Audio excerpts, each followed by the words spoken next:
still in the water here. He's not quite ready to come out. He'll come out as he cools off to a nice agreeable level. Now they are cold-blooded and they don't have sweat glands, which makes it pretty difficult for them to maintain their body at a comfortable, healthy level.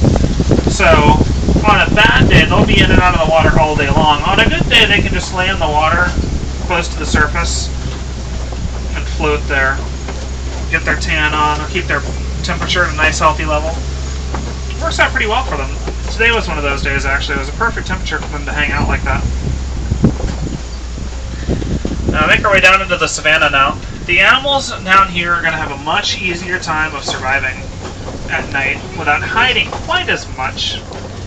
Safety in numbers is going to be a big recurring theme as we make our way through this part of our reserve. You're going to see them all bunched up together in large groups. The ones on the outside are usually going to be keeping an eye out for anything that may be looking to mess with the pride and the herd and all that. The rest of them will be on the inside sleeping. They'll take turns sleeping. We're also going to make it down here just in time to catch that last little bit of the sunset. Look at those colors. There's something else there. Now these grasslands are going to stretch all through eastern Africa for hundreds of miles. A lot of our more iconic species are going to be found out here. Lions, giraffes, zebras, things like that. There's also a lot of other stuff that isn't quite as well known. So we'll keep an eye out for those as well. All these trees through here have a kind of funny uniform appearance. These acacia trees don't grow like this naturally. It's actually because of the giraffes. As the giraffes come through, they'll eat the leaves that they can reach, strip the trees completely clean if they can. It forces the trees to grow into the funny shapes they hold, trying to keep the leaves away from the giraffes, so eventually you get that kind of flat appearance. It has a side effect of making sure the sunlight can pour through the grass, so the smaller animals are able to graze. There's a lot more healthy grass for them to munch on. That also means there's a lot more healthy predators because they have plenty of healthy prey to chase after and eat. Works out to be a pretty well-balanced ecosystem. The real limitation out here is the water supply. Everything else there's more than enough of.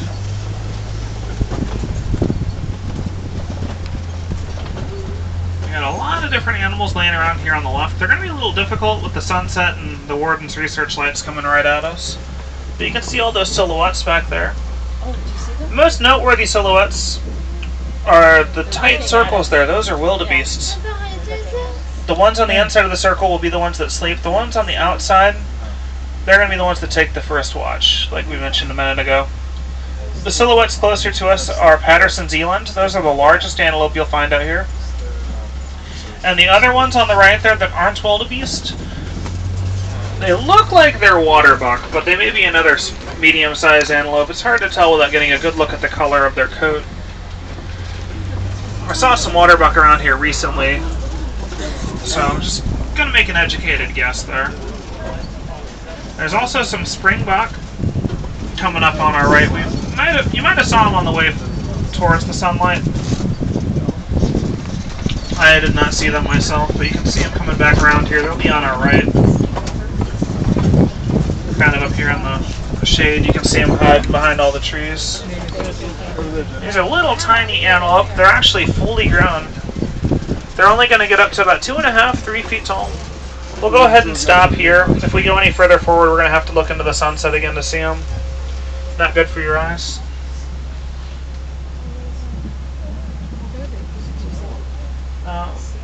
No, they're pretty bouncy, pretty springy. They're actually a lot of fun to watch when they get really worked up. Behave a lot like gazelles do. A lot of people actually confuse them for gazelles because of their coloration and pattern as well. On our other side here, have some Ankole cattle blocking traffic. Just cattle things. Now, these guys actually have one of my all-time favorite adaptations for surviving in this hot climate. Those big horns. Now, most of your cattle species, you're always going to have horns on the males, but the Ankole cattle will have horns on both the cows and the bulls, the males and the females. So they're a pretty progressive species. It's also going to help them to survive because those horns are semi-hollow. The blood is going to pump all through the horns, and it'll take their body heat with them. It's going to cool them down quite a bit. It's like having your own radiator built right into your head. They're not quite as heavy as they look. With the blood and everything, the horns weigh probably about 40 pounds each. So they're going to be a little bit lighter than some of the other horns you'll find. Now, they're also called Watusi cattle, named for the Watusi tribe that is believed to have originally domesticated them. They are the only domesticated livestock animal that we have on the reserve, but they have a long history of living alongside a lot of the other wildlife out here. So it works out pretty well.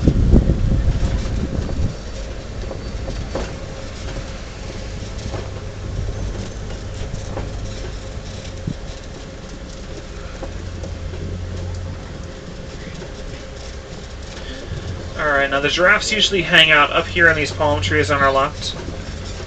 The wardens put up a research light in that big tall tree with the intention of watching them over there where they used to hang out at night.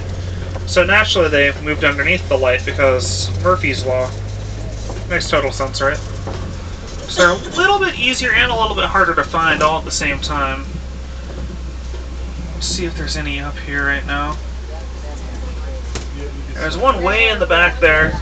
Looks like two, actually. They're real tricky to see here, though. I'm trying not to get any more into this light than I have to, because it'll kill our vision. You can see the one standing there, right at the end of the road. There's another one a little further to his left that's almost completely invisible in the darkness back there. Yeah, they are very, very well hidden there. And it's not really an intentional camouflage. It's a combination of the shadows as well as the pattern on their coat and the color of that cliff wall. It just kind of comes together to be a perfect storm.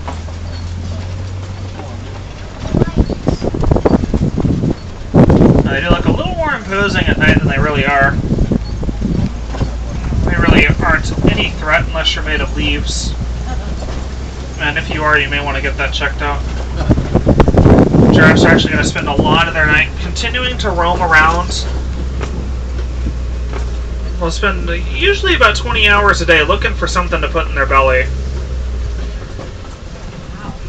If they get really desperate, they can keep searching for food up to 23.5 hours and get by with as little as a half hour of sleep.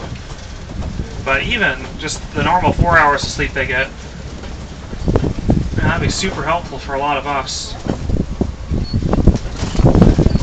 There's an elephant over there on our left. You can see the silhouette pretty easily here. Yeah. Just right underneath that light, basically. Elephants are a lot like us. They all have pretty unique personalities. The ones that are still up and about are the night owls of this herd. They'll continue to be active for a little while, but they'll settle down soon. Elephants are diurnal animals. Again, that means they're active primarily during daytime. So they won't be up all night. There's another one here. This one's real easy to see.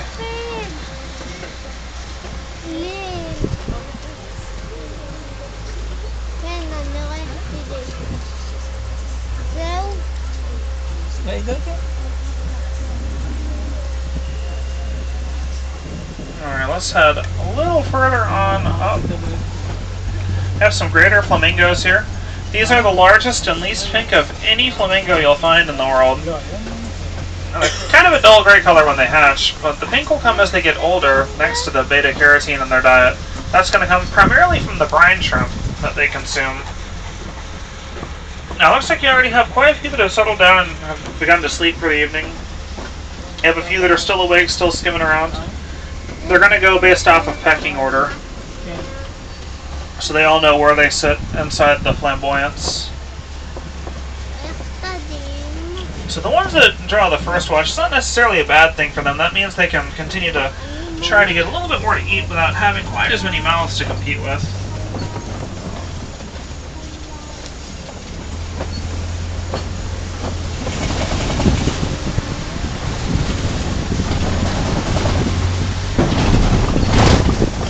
Let's see what's happening back here.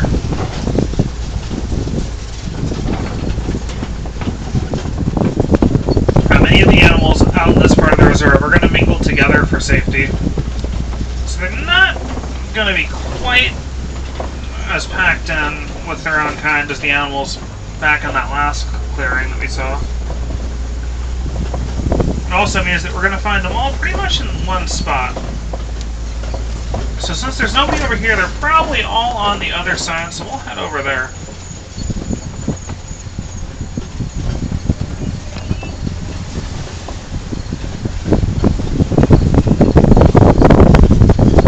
It's pretty dark. I don't think we're going to be able to find anything hiding on these hills. Just go ahead and zip straight on through. Keep an eye out anyway, though. You never know what you might see moving around.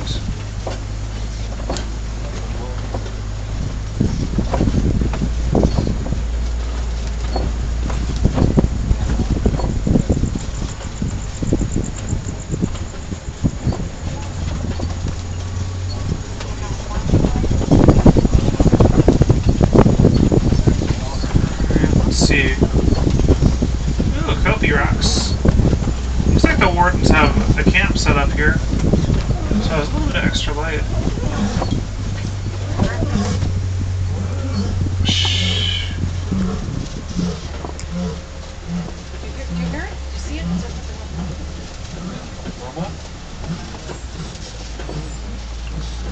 Yeah, she's real worked up about something. No. Yeah, big female lioness there. I don't like the way she was just looking at us. We better keep moving. This is about the time of the day they start to hunt and prowl around. Oh man, she's following us. Alright, quick, somebody throw her a steak. I saw it in a movie once. There's no way that could possibly backfire. Charlie Chaplin is definitely a reliable source. Oh, she's landing with the big male. Look at that. They're awake. Yeah, that's amazing. Everybody say aww. Alright, there's your Christmas card right there. Grandma and Grandpa don't need a picture of the kids. You got some lions. Now, these groups of 3 are actually fairly common out in the wild. These are the smallest prides you'll normally find. 2 females and a male will all breed when they're ready. They'll start their own pride when the time's right. They're not quite ready. They're about ready to start hunting, though.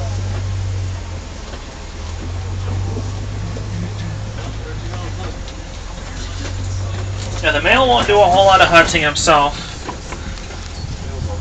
He's going to spend most of his time looking for any threats that may be moving in on his territory, any other male lions, any other territorial animals, anything that may be trying to harm his cubs or his ladies. The females will be the ones that do the majority of the hunting.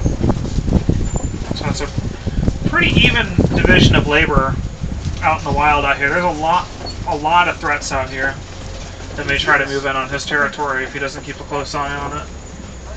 Here's some zebras here. I'm actually able to get a real good look at that stripe pattern while we had the lights on it. So these are Grant's zebra, or a subspecies of the plains zebra. You can tell they're a plains of some sort by the thicker black stripes. If you get a close look at the spine, you'll notice there's another stripe that runs perpendicular to the rest of the stripes there. Like, I'm not really gonna be able to see that stripe. But you can see, if you look real carefully, how those side stripes don't quite make it over the back. So we know that horizontal stripe is there. They're the smallest plains zebra you're going to find. There's 6 subspecies of that plains zebra.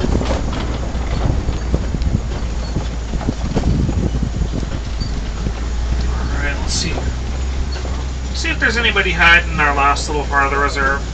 There's only one species that lives out here at this current moment. Most of them are pretty shy, but if we're lucky, we might find one of the more social ones hanging out in the open here. So let's take a gander.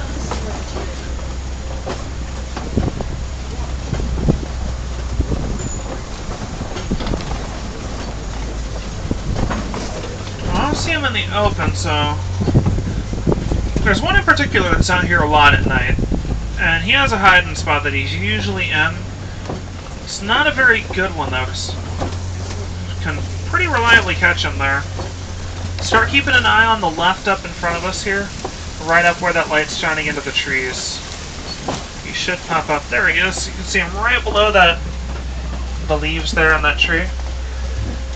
We can't see him real clearly, depending on where you are on the truck, but that splotch of white that's kind of popping out there, that's his coat. And that is a scimitar horned oryx. You might be able to see him a little easier as we come through the corner. The headlights will hit him here in a moment. Yeah, there he is. You can see him a little easier now. No, they normally are not going to be out in this part of Africa. They'll come out here occasionally in search of food. But normally, you'll find them out around the Middle Eastern countries, as you may have gathered from the name. They have long, swept back horns that very much resemble those legendary swords that originated in those countries. That herd's been out here for a long time at this point. There's a lot of vegetation and plenty of water, so I don't think they plan on leaving. At least not in the near future. Alright. Let's get you guys on back towards the village. We're not going to make it quite that far. I'm going to drop you at our warden's post, and that's about a 3-minute walk back from there. If there were any other animals you were looking forward to seeing tonight and didn't catch them, Hakuna Matata, no worries. Day or night, rain or shine, doesn't really matter to the animals. They're going to keep doing whatever they feel like doing regardless. So, ride with us again at night, ride with us again during the day, ride with us again, period.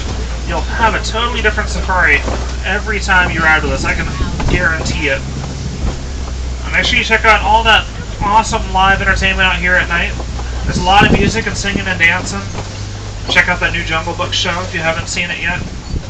The next showing of it will be at 10:30. Shouldn't have too much trouble getting into that showing. It's kind of late at night. It's past my bedtime. This is our stop coming up here. We won't say goodbye.